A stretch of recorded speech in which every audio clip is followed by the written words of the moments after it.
Hi friends, അസ്സലാമലൈക്കും. ഇന്ന് നമുക്ക് മുരുമുരുത്തൊരു ഉള്ളിവട എങ്ങനെ ഉണ്ടാക്കാൻ നോക്കാം. അതിന് വേണ്ടിയിട്ട് 3 സവാള, മീഡിയം വലുപ്പത്തിലുള്ള 3 സവാള എടുത്ത് പാകത്തിന് ഉപ്പിട്ട് നല്ല തിരുമ്പിയിട്ട് ഒരു 10 മിനിറ്റ് അടച്ച് വെക്കുക കേട്ടോ. 10 മിനിറ്റ് കഴിഞ്ഞതിന് ശേഷം അതിലേക്ക് 1 ടീസ്പൂൺ ഇഞ്ചി പേസ്റ്റ്, ഒരു 4 പച്ചമുളക് ചെറുതായി അരിഞ്ഞത്, കറിവേപ്പില ഇട്ട്, പിന്നെ ഒരു 1/4 ടീസ്പൂൺ മഞ്ഞൾപ്പൊടിയും ഇട്ട്, പിന്നെ മൈദയും ഇട്ട് കുറേശ്ശെ വെള്ളം ഒഴിച്ചിട്ട് നല്ലോണം കൈകൊണ്ട് നല്ലോണം കുഴച്ചെടുക്കുക കേട്ടോ. കുഴച്ചിട്ട് ഇപ്പോൾ ഇതേപോലെ കുറച്ച് കട്ടിയിൽ കുഴച്ചെടുത്തു. ഇനി ചൂടായ എണ്ണയിലേക്ക് നമുക്ക് സ്പൂണ് വെച്ചിട്ട് ഇങ്ങനെ കോരിയിടും കേട്ടോ.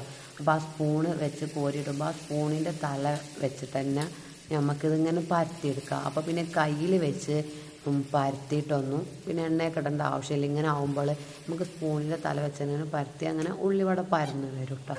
അങ്ങനെ മാവൊക്കെ ഫുൾ